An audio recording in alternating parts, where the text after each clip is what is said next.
itu adalah kebanyakan sejarah banyak dari daerah Yahudi. Akhirnya mengatakan bahwa Yahudi ada dua. Satu Yahudi Hazari, Askenazi, yang menurunkan Askenazi. Ada Yahudi Abrahamik. Padahal aslinya Yahudi Abrahamik. Paham kan? Wonten kan seumpami wonten tiang Sunda dugi teng Jawa. Yang Sunda sana Jawa itu tidak ada kurang Jawa sama kita. Ternyata akhirnya karena mengaku Jawa, akhirnya kemudian ada seorang sejarawan dari Sunda mengatakan bahwa Jawa itu ada dua. Ada satu adalah Jawa Jogja, nomor dua adalah Jawa Bandung. Nah, padahal di Bandung itu ada Jawa Sunda, gitu.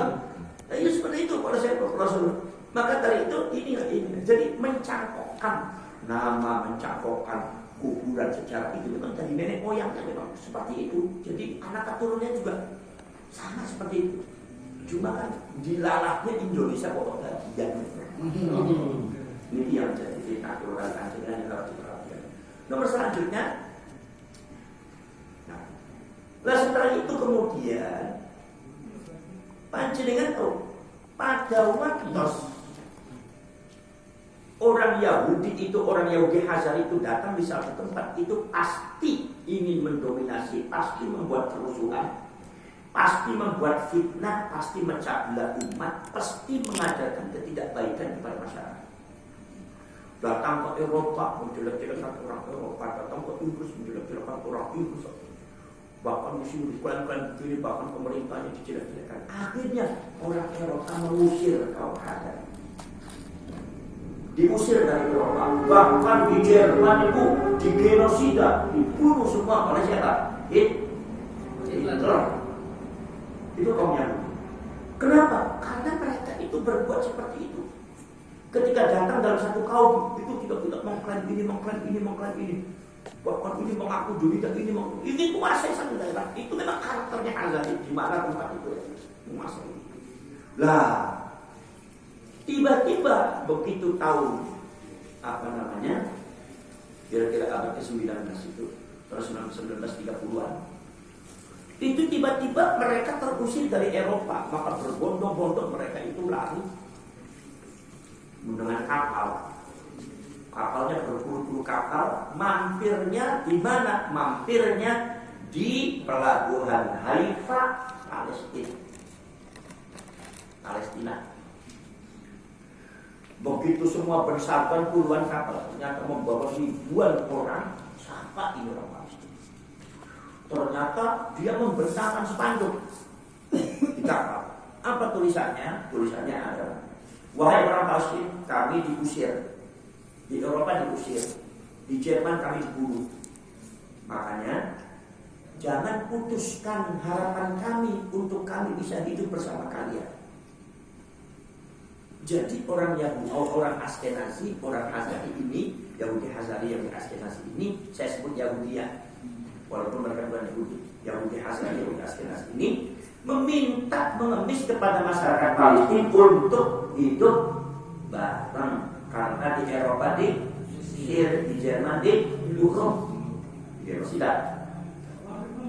Akhirnya orang Palestina pengen tahu siapa kalian. Ternyata mereka mengaku orang Yahudi, mengaku orang, padahal bukan Yahudi. Jadi ya, karena orang Palestina Husnudzon, makanya orang yang hati-hati nih pengurus MUI. Jadi Husnudzon itu memang sudah ada sejak zaman dulu ya. Orang Palestina Husnudzon itu mereka ngaku orang Yahudi, padahal kaum Hazari dan Askenazi. Sedangkan di Palestina itu sudah bertahun-tahun terjalin hubungan harmonis antara Islam, Nasrani, Kristen dan Yahudi. Bertahun-tahun gak ada masalah, saling menghormati. Sebabnya namanya Palestina itu adalah satu daerah tempat suci bagi tiga agama besar, agama Islam, agama Yahudi dan agama Nasrani. Kalau kita bicara Yahudi itu bisa bicara klan Yahudi, keluarga, bisa juga bicara agama Yahudi. Lah, makanya sudah tidak ada masalah antara Yahudi, Islam dan Kristen Nasrani yang ada di Israel, yang ada di Palestina, itu sudah tidak ada masalah. Ratusan tahun hidup akur, saling bantu, saling tolong. Maka ketika kaum Hazari dan Askenazi itu datang ke Palestina mengaku sebagai orang Yahudi, maka Palestina ahlan wa sahlan wa marhaban. Silakan, Yahudi adalah saudara. Kami sudah terbiasa itu. Nah, akhirnya kemudian mereka diterimalah oleh orang Palestina. Dulu dari kapal dikasih rumah, dikasih makan, dikasih rezeki, dikasih tanah, suruh diem. Itu baiknya orang Palestina karena husnuzon. Akibat husnuzon ini sekarang hasilnya bagus apa enggak? Bagus. Sekarang bagaimana tuh orang Palestina? Karena apa? Husnuzon. Nah, akhirnya kemudian datang bertahun-tahun hidup dengan orang Palestina, bahkan sempat kawin karena mereka ngakunya orangnya. Tiba-tiba mereka itu muncullah, begitu hidup sudah enak di Palestina, muncullah sifat Hazan, sifat Askenazinya. Apa? Ingin menguasai Palestina. Karena orang Palestina menghormati, orang Palestina hidupnya enak, apa hidupnya karakternya bagus kayak orang Jawa. Ini menguasai. Bagaimana caranya mereka menguasai? Mereka membentuk aliansi kesatuan Hazarian, kaum Hazari dan Askenazi, tanpa memasukkan Yahudi setempat, yang disebut Zionis. Paham? Ngerti ya? Berarti kita ini Zionis. Ternyata agendanya apa? Merebut Palestina. Kenapa merebut Palestina? Karena kaum Hazarian ini di mana-mana diusir, jadi mereka tidak punya tempat. Mereka semua di mana pun berada, mereka pendatang. Mereka datang di Hadramaut, di Yaman juga pendatang. Indonesia juga pendatang. Cuma pengen ketemu. Lah, yang mereka lakukan apa? Secara sistematis. Yang pertama kali mereka lakukan adalah membalikkan sejarah, membelokkan sejarah Palestina. Bagaimana caranya sejarah asli Palestina dikubur, yang dimunculkan adalah sejarah mereka, kaum Hazarian dan Askenazi. Caranya yang pertama adalah membuat makam palsu. Dan Indonesia betul. Boten. Berarti caranya sami boten. Sami. Modusnya sami boten. Sami. Nah, sedangkan boten ngatos-ngatos salah boten. Terkait boten aku tuh panjenengan terus kados tiang Palestina. Jangan sampai anak itu hanya dibuang pinggir laut. Gimana boten? Tadi itu baru saya kopros dulu. Ini saya menceritakan fakta sejarah. Ketika saya bicara fakta sejarah, jangan dikatakan bahwa saya memecah belah atau menjelek-jelekan. Tidak, itu bukti fakta sejarah, datanya ada. Gitu. Cuma kita ini orang Indonesia harus waspada. Jadi yang waspada itu salah tuh. Salah tuh. Orang jenten seumpama yang banget yang buatan terima silakan, nggak terima, tapi yang jelas Anda itu perjalanan seperti itu. Dan tanda-tandanya di Indonesia Anda itu sudah melakukan seperti itu. Kalau kita nggak melakukan salah, ya orang Jawa dilakukan. Siap bu. Tidak benar. Itu terus tidak ada istilah usul ada katanya ada ente yang usul ada. Lah akhirnya buat makam palsu. Di sekitar Masjidil Aqsa itu ada yang pertama kali dibuat 300 makam palsu. Akhirnya menjadi ribuan. Seantero Palestina yang terhitungnya saja ada 300.000 makam palsu. Lah begitu sudah makam palsunya dibuat, seolah-olah tahunnya itu tahun tua. Dari batunya batu tua, enggak itu nggak tahu caranya bagaimana. Makanya kalau kali panjenengan kudu waspada oleh makam-makam tua dicolongi. Itu nisannya kan berharga itu tua itu. Misalnya makamnya Sunan Muria ada yang mencuri, ada yang ngambil, ada yang mengatakan itu dicuri oleh salah satu seorang ahli. Hati-hati ketika mereka buat atas nama menyembah mereka. Ternyata itu ada batu nisan dari Sunan Muria. Begitu batunya dibawa ke laboratorium ternyata tua. Jangan sampai yang diklaim adalah ahli. Ini berarti makamnya orang tua ini lebih tua daripada Sunan Muria. Aduh, ini bahaya. Berarti Pak Habib sudah betul-betul miliki. Nah, ini permainan mereka. Tapi insya Allah nanti atas urutan Gusti Allah. Para sejarah dikit dan sampai Mas Bojo. Lah kemudian pembelokan sejarah, pengklaiman tempat. Dengan cara apa? Dengan cara mereka itu meraih simpati masyarakat Palestina. Pengikutnya banyak. Lah akhirnya pun sejarah, itu orang mereka mengadakan Holy Celebration. Ngertos boten Holy Celebration? Perayaan suci. Nek mriki perayaan suci kados napa? Kados mereka mengadakan peringatan suci mbah-mbah mereka. Begitu peringatan dipulau, diglorifikasi itu dimulia-muliakan mbah mereka itu dijunjung di atas langit. Sementara orang-orang Palestina tidak pernah seperti itu. Mbah mereka tenggelam dalam sejarah. Ditimbun oleh sejarah-sejarah kebatilan orang-orang Askenazi dan Azari. Akhirnya pun mengklaim mengatakan ini adalah daerah milik mbah-mbah kami. Buktinya ada makamnya. Tahun sekian itu sebelum orang Palestina datang, sebelum orang datang ke Palestina. Orang Arab belum datang ke Palestina, ini sudah ada. Berarti ini terdiri. Dibuat lalu ini adalah tanah yang dijanjikan, diglorifikasi, dimuliakan, disucikan. Seolah-olah itu datangnya dari Irman Allah. Gitu? Wow, dibuat. Nah, ini di sini sudah ada. Haul Agung Gresik di Haul Habib. Padahal di situ ada Maulana Malik Ibrahim. Soal adat jelas. Terus ini soal adat itu mereka bukan kita. Loh, kita gaplok ini masih soal adat loh. Malah aku juga soal adat. Kira benar? Sunan Ampel sekarang di Eropa makamnya. Nisanya nggak tahu ada enggak. Mudah-mudahan masih ada. Karena nisa itu kan bukti secara artefak. Bukti itu kan laboratorium sehingga cek batu ini usianya sekian. Kertasnya bisa dicek. Maka manuskrip asli atau tidak itu bisa dicek kertasnya. Lah kemudian Haul Agung Kudus padahal wonten Sunan kenapa habis? Kenapa kan? Haul Agung Solo, Agung Solo wonten kenapa habis? Habis perdagangan kemarin yang datang Belanda. Gitu? Ini gaya-gaya Askenazi, gaya-gaya kaum Hazari seperti yang mereka terapkan di Palestina. Kemudian begitu sudah ribut, masyarakat sudah mulai ribut, masyarakat sudah mulai kerasa, masyarakat Palestina sudah mulai kerasa, maka kemudian kaum Hazarian Zionis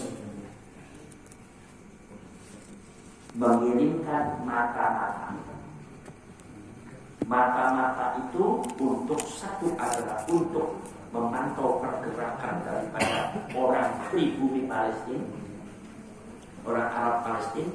Nomor dua, mata-mata itu untuk meredam kaum Palestina supaya jangan bergejolak. Ketika kaum Palestina tidak bergejolak, maka orang Hazaria dan Askenazi itu bisa melakukan segala sesuatu, bisa merubah sistematik syaratnya dia. Nah, ketika dalam keadaan tenang ini mereka beraksi. Makanya bagaimana cara meredamnya? Makanya orang Zionis mengirimkan mata-mata. Saking budi mata-mata ini saking nyaman atau mau. Sinten namanya Syekh Fadil Abdullah. Sinten? Syekh Fadil Abdullah. Niku orang genetika Yahudi, Ba'ali, tapi Islam, agamanya Islam. Dia pinter alim, Quran akal, hadis tafsir akal. Tapi karena sama-sama genetika Yahudi, beliau mau menjadi mata-mata Zionis untuk dalam rangka membuat perangkap masyarakat Palestina supaya masyarakat Palestina berangkat, jangan sampai berperang. Bagaimana caranya? Syekh Fadil Abdullah itu datang seolah-olah jadi pendakwah.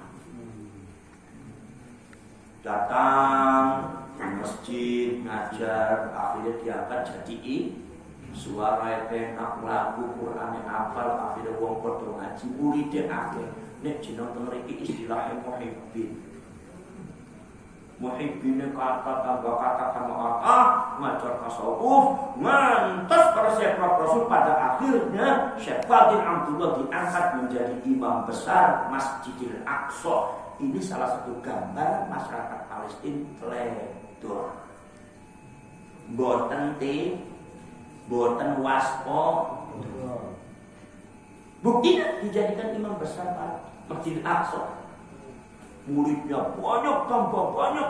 Ketika bicara nasionalismenya luar biasa. Kita bela mujahidin fisabilillah. Mujahidin fisabilillah ini dapat pahala dari Allah.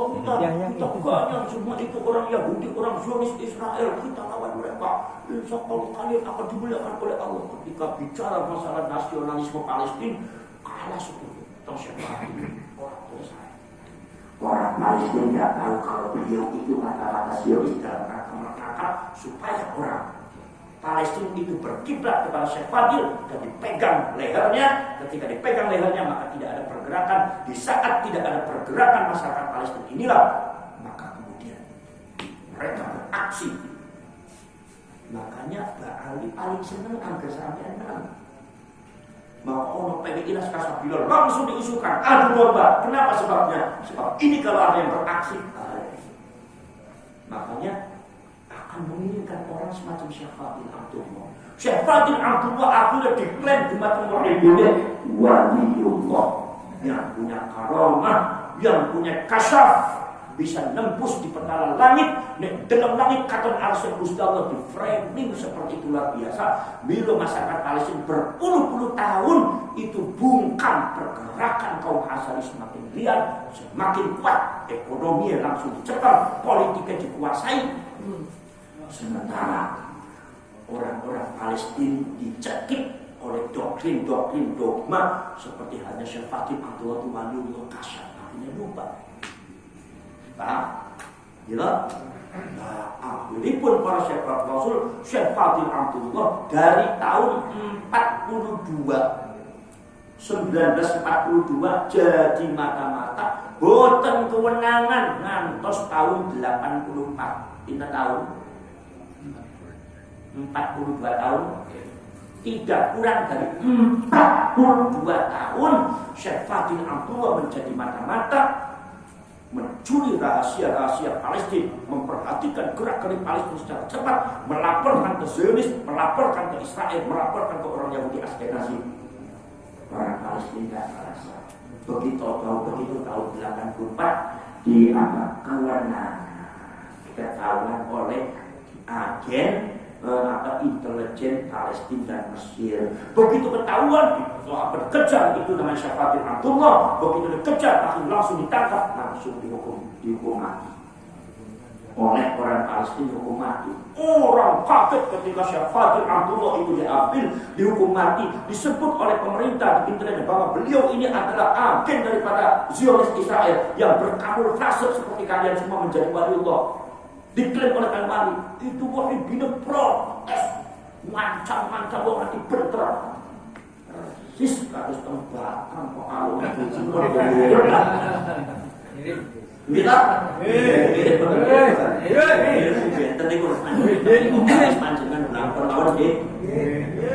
Masya Allah. Jadi yang membuat geget mereka. Nah, begitu Syekh Fadil Abdullah itu sudah kena, tapi Palestina terlambat. Jasa daripada Syekh Fadil Abdullah sudah menguasai politik. Zionis sudah menguasai politik, sudah menguasai ekonomi, sosial, masalah kemudian biologi, tanah. Diklaim oleh mereka sudah membuat benteng-benteng. Palestina lumpuh. Akhirnya begitu lumpuh itu orang Yahudi, begitu punya kekuatan, ulama-ulama, kiai-kiai Palestina, tokoh Palestina dibunuh semua. Sehingga yang tersisa adalah orang-orang awam yang tidak mengerti apa-apa, yang tidak memiliki kekuatan baik ilmu dan amal, tidak memiliki kekuatan. Kiai-nya dikejar, dibunuh.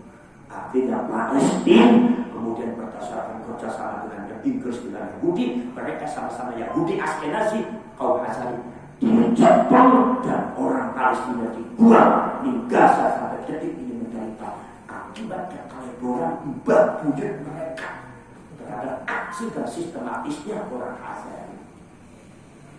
Makanya saya membentuk PBI dan Laskar Sabilillah ini ben sampeyan waspada.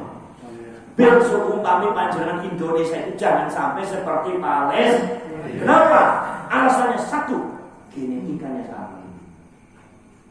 Sami buatan genetika Zionis plat G, Ba'ali Sami buatan modus operandinya, sistem strateginya sama. Satu, memalsukan sejarah. Sami itu? Sama. Kemudian memalsukan kuburan. Sami itu? Glorifikasi itu adalah memuliakan, mensucikan klannya sendiri, mengagung-agungkan keturunan dan mbah-mbah buyut mereka. Sama tidak? Meremehkan orang lain, dianggapnya orang Palestina itu bukan manusia seperti binatang, boleh dirampas, boleh diapa. Sami kamu kan? Dianggapnya Jokowi, Sami kan? Sami kan? Mengadakan holy celebration, perayaan suci semacam awal di Indonesia sudah ada tidak? Bahkan dihadiri oleh orang Indonesia juga, ya kan? Ini jarang yang waspada. Nah, itu Riki buat pasukan, pasukan Nusantara, Wali Songo, Plate Gunung, itu gambar wayang ning Jawa ning Sumatera, Kalimantan, wonten sedaya wayang keris wonten sedaya. Itu adalah lambang kejayaan Indonesia.